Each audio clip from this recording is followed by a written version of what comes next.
नाम दिख रहा है ना, it is linear equation in two variable. What do you mean by variable? Variable क्या होते हैं?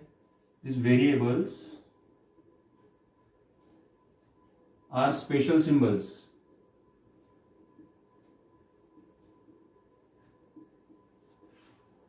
Like alpha, beta, gamma, zeta, theta, phi, psi, tau, then tau, ऐसे अलग अलग सिंबल्स होते हैं that we use in the mathematics. इसका use हम मैथमेटिक्स में करते हैं and this are not having fixed value.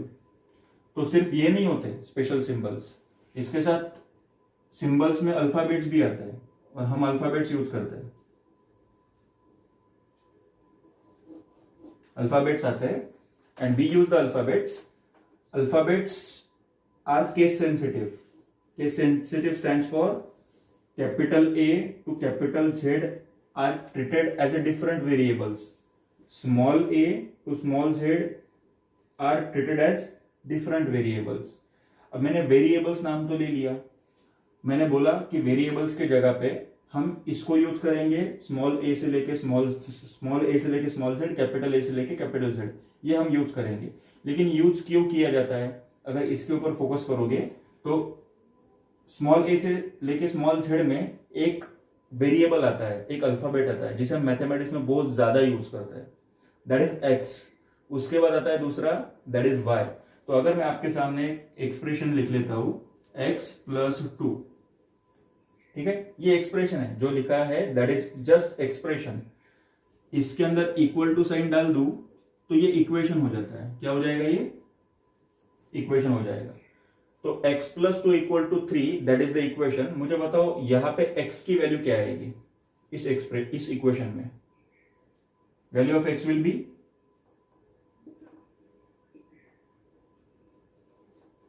अगर ये फर्स्ट प्रॉब्लम है आपका, सेकंड प्रॉब्लम लेता हूं, x minus 3 equals to 5. Tell me what is the value of x? 8. So you can observe here x is the variable whose value is varying from problem to problem. जैसे problem change हुआ उसकी value vary हो गई. तो जिसकी value problem to problem vary होती है, fixed नहीं होती है, it is called as variable. उसे बोला जाता है variable. Not necessary X is the only variable. आप इसमें से कुछ भी यूज कर सकते हो. कैपिटल ए से लेके कैपिटल जेड, स्मॉल ए से लेके स्मॉल जेड, ये अल्फा बीटा गैमा ये सब. तो ये आपको ये 10th स्टैंडर्ड में वैसे भी 2 इंट्रोड्यूस हो जाएंगे, alpha and beta zeros of polynomial करके. इसको जीरो ट्रीट करते हैं. गैमा भी आ जाएगा क्यूबिक पॉलिनोमियल में, ये 2 मिलेंगे क्वाड्रेटिक पॉलिनोमियल में. तो these are just variable, they are having different value in different problems. ठीक है. अब x के जगह पे मुझे लगा तो मैं कैपिटल Q यूज कर सकता हूं. मैंने बोला कोई भी अल्फाबेट चलेगा, तो कैपिटल Q की वैल्यू 1 आएगी. यहां पे मुझे लगा कि मैंने कैपिटल Z यूज करना चाहिए, तो यहां पे कैपिटल Z आ जाएगा. तो ऐसे कितने वेरिएबल्स हैं हमारे पास? ये 26 और ये भी है. ये तो मैंने कुछ गिने चुने लिखे हैं, बहुत सारे हैं ये. इसमें से हम कुछ भी यूज कर सकते हैं. सिर्फ इसमें से ही नहीं, ये 26 को और बढ़ा सकते. कैसे बढ़ाओगे? ये तो A से लेके Z तक हो गए, वैसे A1, B1, C1 up to Z1, ये फिर से 26 आ जाएंगे. वैसे A2, B2, C2 up to Z2, ये और आ जाएंगे. तो ऐसे कितने हो जाएंगे आपके पास? We have infinite number of variables to use. ये ऐसे नंबर लगाते जाओ, स्मॉल वाले बढ़ते जाएंगे, नंबर लगाते जाओ, कैपिटल वाले बढ़ते जाएंगे. तो बहुत सारे प्रॉब्लम्स में ऐसा भी देखा गया है कि अगर आपको लिखना है 3x plus 5y equals to 12 और किसी ने लिख दिया 3p plus 5q equals to 12, तो this two are treated as same equation. इन दोनों को भी सेम इक्वेशन ट्रीट किया जाता है. क्यों? दोनों में 3 कांस्टेंट है, 3 के साथ कुछ वेरिएबल्स है, प्लस 5 कांस्टेंट है, 5 के साथ कुछ वेरिएबल्स है, इक्वल टू 12 है. इसे सॉल्व अगर करते हो बाय एनी मीन, अगर इसे सॉल्व कर लिया आपने, यहां पे जो x की वैल्यू मिलेगी यहाँ पे p की वैल्यू वही मिलेगी सॉल्व करने के बाद। तो सॉल्व करने के दो तरीके होते हैं इसे। When you have two variables in the equation we need two equations to solve. एक वेरिएबल है तो एक इक्वेशन में सॉल्व होता है, दो इक्वेशन है तो दो वेरिएबल में सॉल्व होता है, तीन वेरिएबल मिले तो तीन इक्वेशन में सॉल्व होगा, चार वेरिएबल रहे तो चार इक्वेशन में सॉल्व होगा। जितने ज्यादा वेरिएबल उतने ज्यादा इक्वेशन हमें सॉल्व करने के लिए लगेंगे। ठीक है, ये होता है फिक्स्ड वैल्यू निकालने के लिए। जो अभी बोला मैंने वो होता है फिक्स्ड वैल्यू निकालने के लिए। अगर आपको जनरल वैल्यूज चाहिए, अगर मैंने एक ही यूज किया, we have two variable and only one equation, in such case हमें इनफाइनाइट सॉल्यूशंस मिलते हैं, infinite, because we go with assumption method. तो यहां पे हम क्या करते हैं, x की वैल्यू अज्यूम करेंगे, y की वैल्यू निकाल दे जाएंगे, y की वैल्यू अज्यूम करेंगे, x की वैल्यू निकाल दे जाएंगे। ये इस तरह से हम आगे बढ़ते हैं। तो इस केस में इसके इनफाइनाइट सॉल्यूशंस आते हैं। कैसे आएंगे बता दूंगा मैं, बट फिलहाल ये इंट्रोडक्शन में ये ध्यान में रखना है। वेरिएबल्स किसे बोला जाएगा, variables are the special symbols are और alphabets which will we use in the mathematics.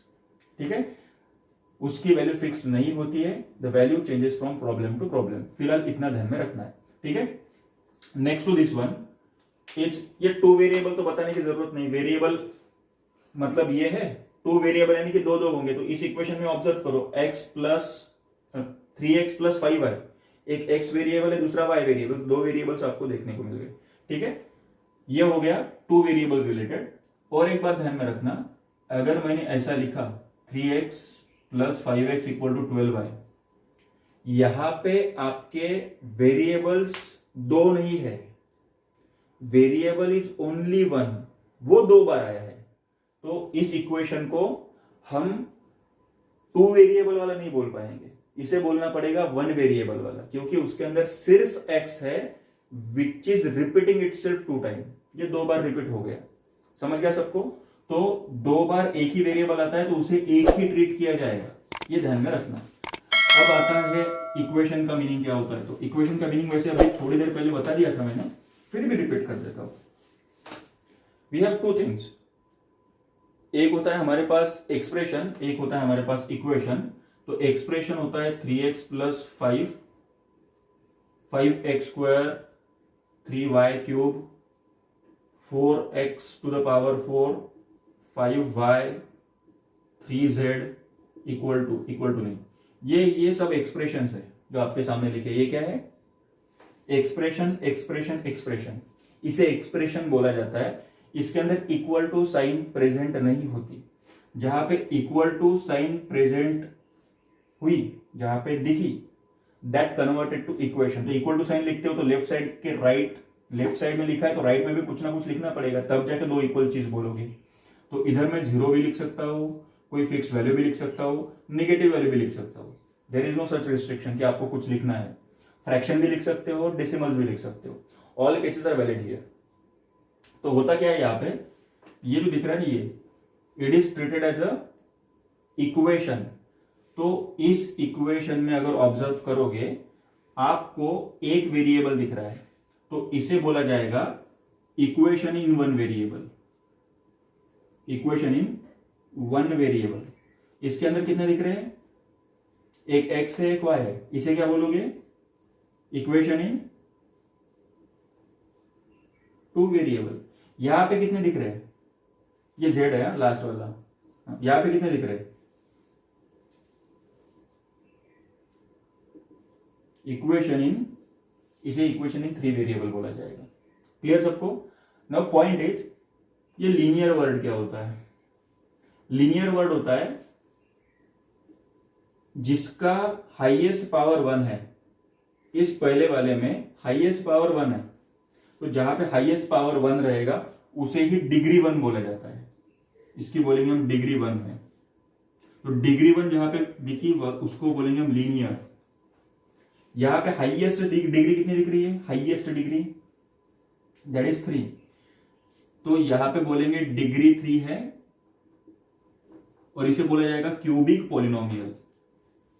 ठीक है, इसकी हाईएस्ट डिग्री 4 है, तो इसको हम जनरल पॉलिनोमियल ही बोलते हैं, सिर्फ बोलेंगे डिग्री 4 है और इसे पॉलिनोमियल ही बोलते हैं।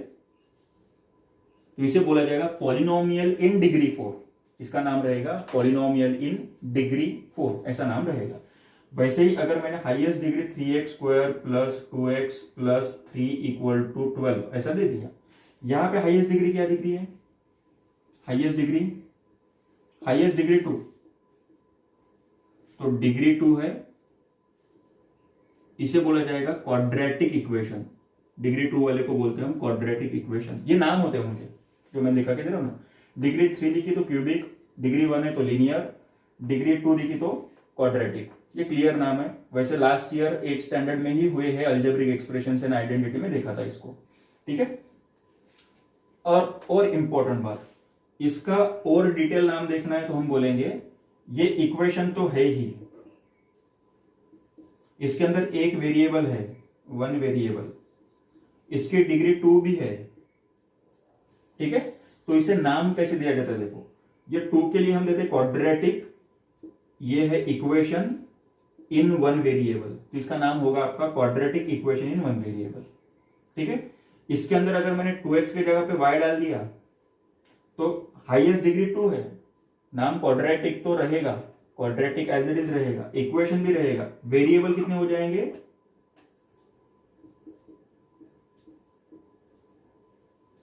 2 वेरिएबल्स हो जाएंगे, क्लियर? वेरिएबल हो जाएंगे 2।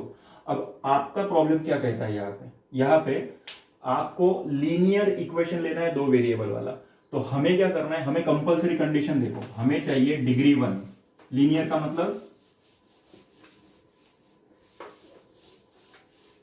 का मतलब होता है हमें चाहिए डिग्री 1, इक्वेशन का मतलब इक्वल टू साइन चाहिए, 2 वेरिएबल, यानी कि कोई भी 2 वेरिएबल आप चूज करो, आपके पास इनफाइनाइट है, उसमें से कोई भी 2 पिकअप करो, X Y, P Q, R S, T1 T2, ST ले लो, कैपिटल ए कैपिटल Z ले लो, आपको जो चाहिए वो ले लो, 2 वेरिएबल। तो जनरली हम ऐसा लिखेंगे उसको 3x plus 5y equals to 12। तो ये जो दिख रहा है इसकी हाईएस्ट डिग्री देखो, पावर कितना है दोनों का? मैक्सिमम 1, मैक्सिमम 1 है तो ये आएगा लीनियर, ये आएगा लीनियर। इक्वेशन है, इक्वल टू साइन है तो इक्वेशन, और 2 वेरिएबल्स दिख रहे हैं इसके अंदर, there is no single variable, यहां पे 2 वेरिएबल्स है, तो यहां पे लीनियर इक्वेशन इन 2 वेरिएबल ऐसा बोला जाएगा इसमें। नाम क्लियर है सबको? तो ऐसा ही नहीं, हमारे पास बहुत सारे होते हैं, we can write 3q plus 5s equals to -12, 13q minus 15z equals to -3। ये भी आपका लीनियर इक्वेशन इन 2 वेरिएबल ही है। साइन का कुछ फर्क नहीं पड़ता, साइन नेगेटिव रहो पॉजिटिव रहो doesn't matter, equation equal to sign compulsory होनी चाहिए, 2 वेरिएबल्स कंपलसरी दिखने चाहिए, और हाईएस्ट डिग्री 1 कंपलसरी होना चाहिए। ये 3 आपको यहाँ पे बहुत जरूरी चीजें है। बाकी कांस्टेंट डेसिमल में रहो, फ्रैक्शन में रहो, इरेशनल रहो, रैशनल रहो, डजेंट मैटर, उससे हमें कुछ लेना देना नहीं है। हमें सिर्फ डिग्री 1 चाहिए, इक्वल टू साइन चाहिए, 2 वेरिएबल चाहिए। ये तीनों चीजें जहां पे मैच होती है वो सब प्रॉब्लम्स आएंगी लीनियर इक्वेशन इन 2 वेरिएबल्स के अंदर। क्लियर? सबको समझ में आया क्या बोला तो?